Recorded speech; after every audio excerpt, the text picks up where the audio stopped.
नमस्कार दोस्तों, ई खबर में आपका स्वागत है। आज हम बात करेंगे सच की खोज शिव मंदिर का भव्य स्थापना समारोह संपन्न। गद्दापुरी बना वैश्विक आध्यात्मिक ऊर्जा का केंद्र। तिरंगा फहराकर किया गया राष्ट्रध्वज का सम्मान। नवग्रह व सहस्रार चक्र मंदिर भी हुए उद्घाटित। गद्दापुरी, जिला पलवल, हरियाणा। 10 मई को हरियाणा के गद्दापुरी गांव में आध्यात्मिक चेतना की एक नई सुबह का साक्षी बना, जब सच की खोज शिव मंदिर का भव्य स्थापना समारोह हजारों श्रद्धालुओं की उपस्थिति में संपन्न हुआ। यह मंदिर केवल एक धार्मिक स्थल नहीं, बल्कि आत्मिक ऊर्जा, विज्ञान और साधना का संगम बनकर देश विदेश में अपनी पहचान बना रहा है। अमेरिका, कनाडा, दुबई और लंदन सहित भारत के कोने कोने से आए श्रद्धालुओं ने इस आयोजन में भाग लिया।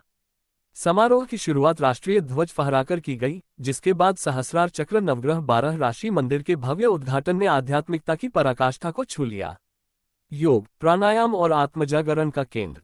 मंदिर परिसर में केवल पूजा पाठ ही नहीं, बल्कि साधकों को उनके साथ ऊर्जा चक्रों, मूलाधार से सहस्रार तक को जागृत करने की प्राचीन विधियां सिखाई जाती हैं। यहाँ मंत्र, ध्यान, योग, प्राणायाम और आयुर्वेदिक जीवन शैली को आत्मसात कर व्यक्ति अपने भीतर के दिव्य स्वरूप को पहचानने लगता है। श्री सुरेश अग्रवाल जी ने मीडिया को जानकारी देते हुए बताया कि मेरे दादा तन्नूमल, मेरे पिता हरिश्चंद्र और माता का नाम है लक्ष्मीबाई है। उन्होंने बताया कि वह पिछले 42 सालों से सत्य की खोज के लिए अग्रसर है। सुरेश अग्रवाल का दर्शन, सत्य की ओर यात्रा। मंदिर के संस्थापक व आध्यात्मिक पथ प्रदर्शक श्री सुरेश अग्रवाल का कहना है, जब तक हर व्यक्ति सत्य की ओर नहीं बढ़ेगा, तब तक न समाज में शांति आएगी, न स्वास्थ्य। भूख, बीमारी और झूठ, इन 3 राक्षसों से लड़ना ही आज की असली साधना है। उनका ये दृष्टिकोण आज एक वैश्विक आंदोलन, सच की खोज, का रूप ले चुका है, जिसमें हजारों लोग आत्म जागरण के पथ पर चल पड़े हैं। देश विदेश से मिला समर्पित सहयोग। श्रीमती अर्चना कपानी, वर्जीनिया, यूएसए ने 43 लाख रुपए का योगदान देकर कहा, मैंने अमेरिका में बहुत कुछ पाया, लेकिन गढ़पुरी में मुझे जीवन का असली उद्देश्य मिला। श्री मोहन कपानी ने 2 बार 21 लाख रुपए का सहयोग देकर इसे सत्य, सेवा और साधना का जीवंत केंद्र बताया। उनका मानना है कि यह स्थान भविष्य में अंतर्राष्ट्रीय आत्मिक अनुसंधान और चिकित्सा का केंद्र बनेगा। निर्माण कार्य में उठे विवाद भी बने चर्चा का विषय। मंदिर निर्माण के दौरान ठेकेदार महिपाल सिंह पर घटिया निर्माण सामग्री के प्रयोग और वित्तीय अनियमितताओं के आरोप लगे हैं। इस पर कई दानदाताओं ने नाराजगी जताई है। श्रीमती अर्चना कपानी ने कड़ा रुख अपनाते हुए कानूनी कार्रवाई की चेतावनी दी है। सच के नाम पर कोई समझौता नहीं होगा।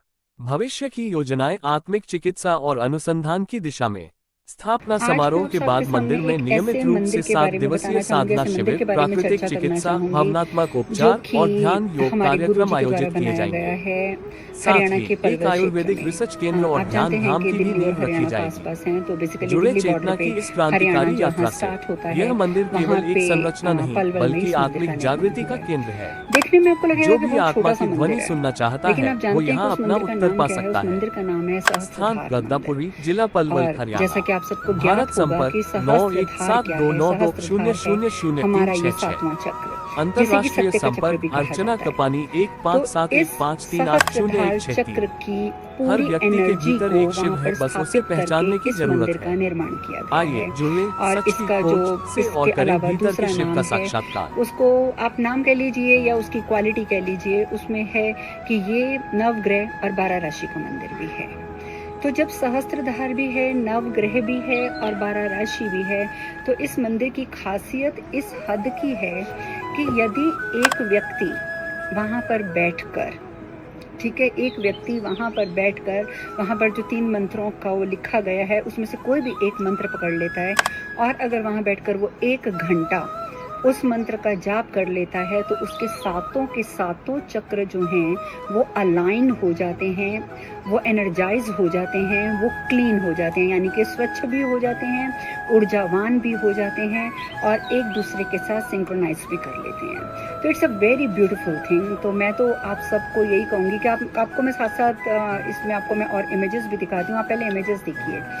आप ये देखेंगे कि इस मंदिर में मूर्ति नहीं है, ठीक है। भगवान शिव की एक आप इसको टाइल कीजिए या पत्थर कहिए, कुछ भी कह लीजिए, एक वो लगाया गया है। और आप जैसा देख रहे हैं कि it's a very beautiful thing. तो ये आप ध्यान से देखिए कि इसमें महादेव में आपको खुद एक ऊर्जा महसूस होगी, और जब आप वहाँ बैठकर चैंट करेंगे, जाप करेंगे, आप प्रत्यक्ष महसूस करेंगे कि महादेव वहाँ पर उपस्थित हैं। तो आप एक बार आइएगा ज़रूर, मैं सबको रिक्वेस्ट करूँगी, और आकर उसे देखिएगा। और ये एक ऐसा मंदिर है जहाँ पर आप फल चढ़ा सकते हैं, कुछ खाने का चढ़ा सकते हैं जो लोगों में डिस्ट्रीब्यूट किया जा सके, फूल चढ़ाइए, वस्त्र चढ़ाइए, जो भगवान के लिए हो बेसिकली। लेकिन वहाँ पर गुरु जी की खास आज्ञा है कि पैसा नहीं चढ़ाया जाएगा। लेकिन वहाँ पर बैठकर मैंने जैसा बताया कि अगर जाप किया जाए, अगर आपने उन 3 मंत्रों से, जो 3 मंत्र लिखे गए हैं, अगर उन 3 मंत्रों में से एक मंत्र को पकड़कर भी आपने 1 घंटा जाप कर लिया, तो आपके सारे चक्र क्लियर हो जाएंगे, जैसा कि मैंने अभी बताया आपको पहले। तो मुझे तो ये लगता है कि आप सबको एक बार वहाँ पे ज़रूर विज़िट करना चाहिए, और उस मंदिर में जाकर वहाँ की ऊर्जा का पूरा लाभ उठाना चाहिए। आप जानते हैं कि जब हमारे सातों चक्र बैलेंस हो जाते हैं, एनर्जाइज हो जाते हैं, तो हमें हेल्थ और वेल्थ, आजकल लोगों को ज़रूरत क्या है? एक हेल्थ की और एक वेल्थ की। हेल्थ और वेल्थ, ये 2 परेशानियाँ हमेशा के लिए समाप्त हो जाती हैं, और आजकल लोगों के पास परेशानियां भी सिर्फ यही 2 हैं। तो ये अच्छा नहीं होगा कि आप लोग अपनी इस परेशानी का परमानेंटली इलाज कर लें। तो अभी तो मैंने आपको बहुत शॉर्ट में थोड़ा सा बताया इस मंदिर के बारे में, लेकिन मैं इतना जानती हूँ कि जब आप वहाँ जाएंगे और वहाँ जाकर आप वहाँ की ऊर्जा को महसूस करेंगे, वहाँ पे कुछ भी नहीं दिखेगा आपको। टाइल पे महादेव की एक प्रतिमा तो नहीं कहूँगी, एक पेंटिंग नज़र आएगी, और दरवाजे पे आपको 2 देवियों के दर्शन होंगे। तो मैं फिर से एक बार कहना चाहूँगी कि आप लोग वहाँ ज़रूर जाइए और वहाँ की ऊर्जा का फ़ायदा ज़रूर उठाइए।